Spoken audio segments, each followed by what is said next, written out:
Hi everyone, so today we are going to discuss on cloning of recombinant DNA. So before going through the presentation, first we'll familiarize ourselves with few terminologies. So first, it's a cloning, so production of offspring that are genetically identical to the donor parent. Second, molecular cloning is replication of one molecule to produce a population of cells with identical DNA molecules. Third, recombinant plasmid, creating sequences that would not otherwise be found in the genome. So before going through the whole present cloning thing, we are first going to understand what cloning vector is and what are the characteristics that is required to be known as a good cloning vector. So what is the cloning vector? Cloning vector are the one which carries the recombinant gene.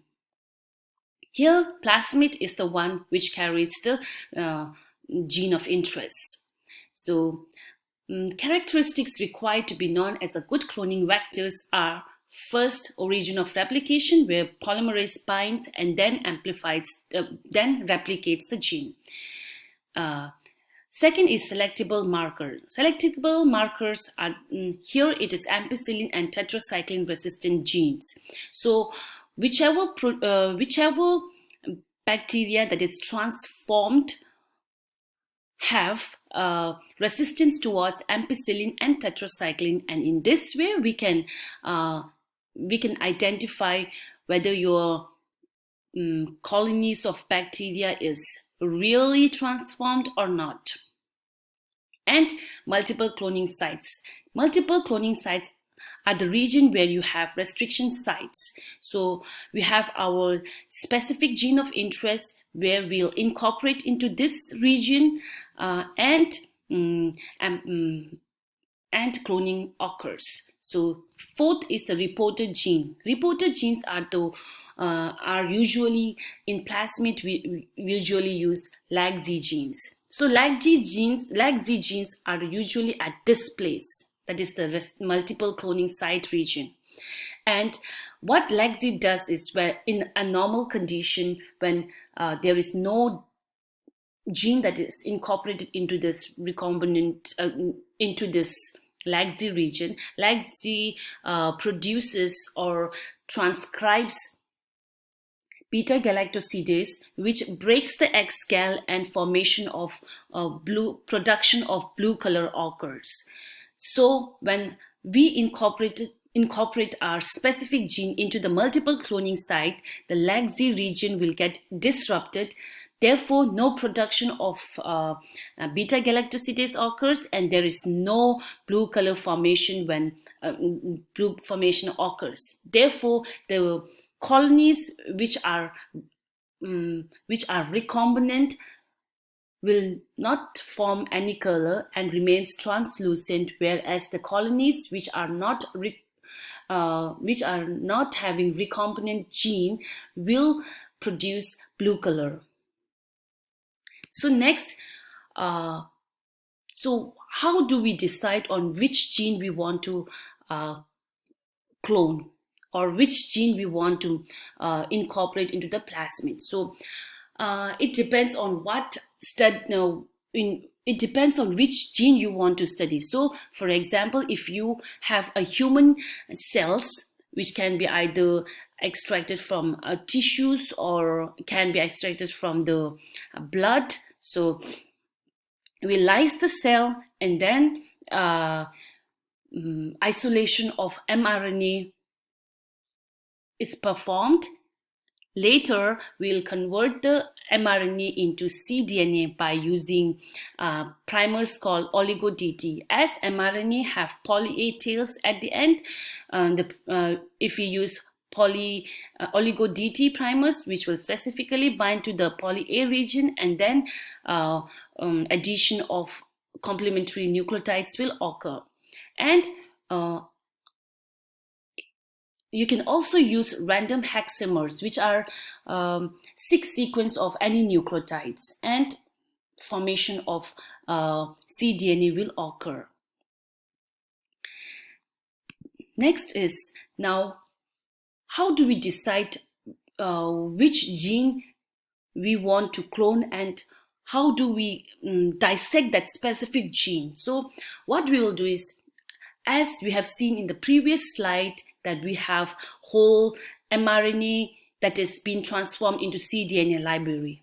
Now, from the cDNA library, we decide or we'll dissect the specific gene of interest. So, for example, if we are taking RBM3 gene, we are going to design a primer specific to the RBM3 gene. So, with the primer, additional restriction sites can be added so that this can be used for incorporating into the plasmid. Therefore, for example, if we have EcoR1 primer with EcoR1 and the complementary sequence of the primers, complementary sequence of the gene of interest, then we perform PCR with the forward and reverse primer, and we'll get, at the end, we will get the gene of interest with the restriction sites. The next step is to make recombinant plasmid. So how do we do that? In the previous slide, we have seen that we have EcoR1, that is a restriction site with our specific interested gene, and this is also a restriction site, so sequence, a restriction site or sequence. So we have EcoR1, NOT1, and our gene of interest.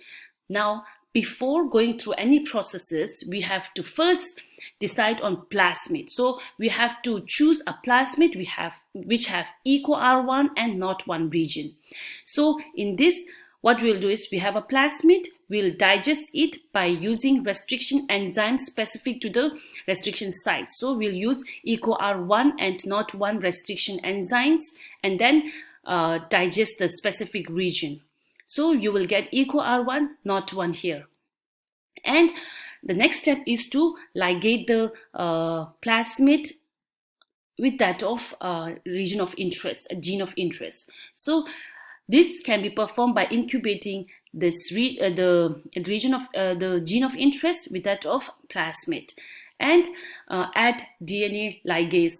So ligase enzyme will add add phosphodiester link between these two, and formation of the circular plasmid will occur. Now we have a recombinant plasmid with a human gene and that of bacterial gene.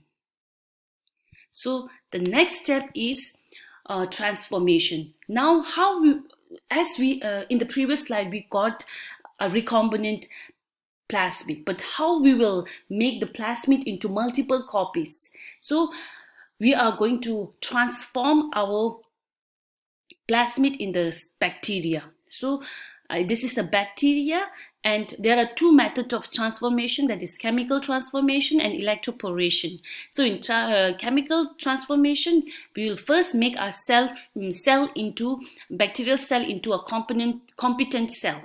So incubate this incubate the cells with calcium chloride and making it, which makes it as a competent cell, and incubate this specific bacteria with that of plasmid, and put it in the water bath which have 42 degrees Celsius for 30 seconds, and the plasma membrane will form pore and plasma will insert it into it. So in 30 seconds, it will open and close. By that time, plasmid will enter and then close the plasma membrane.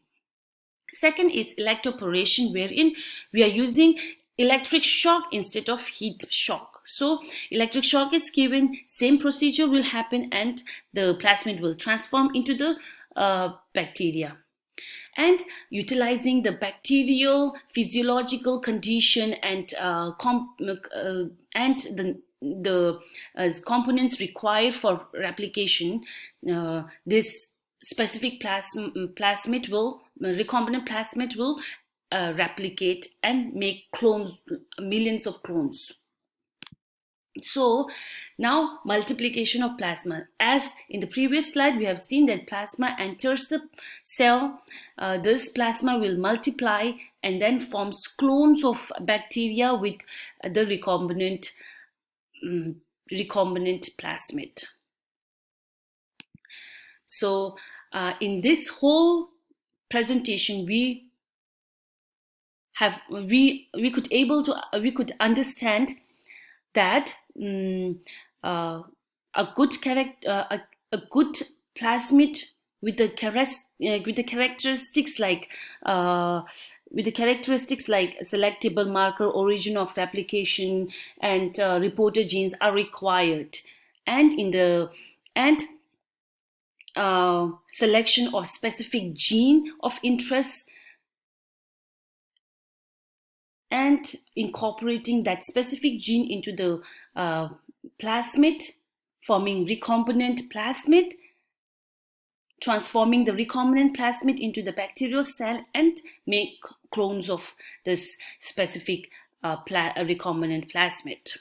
So now where can we use all the recombinant technology? So in the Escherichia coli or E. coli, that is also a gut bacterium, so, we can produce human insulin, growth factors, interferons, interleukins, and all kinds of gene, and amplify it, and then use it as a treatment for for diabetic, for example, insulin for diabetic patients we can use, and soil bacterium for production of endotoxins, high potent, safe, and biodegradable insecticides for plant protection, and the rhizobium can be used as a nitrogen fixation by incorporating the NIF gene in cereal crop, and a prevention of frost damage to cells on which it grows, a scavenging of oil spills by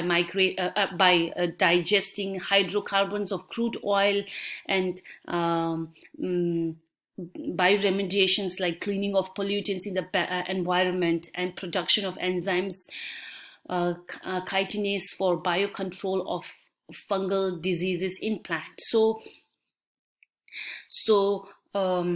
in this whole presentation, we understood recombinant DNA technology and its application. So I hope you enjoyed the presentation, and if you have any doubts, you can write in the comment section below, and don't forget to like and subscribe my channel. Thank you.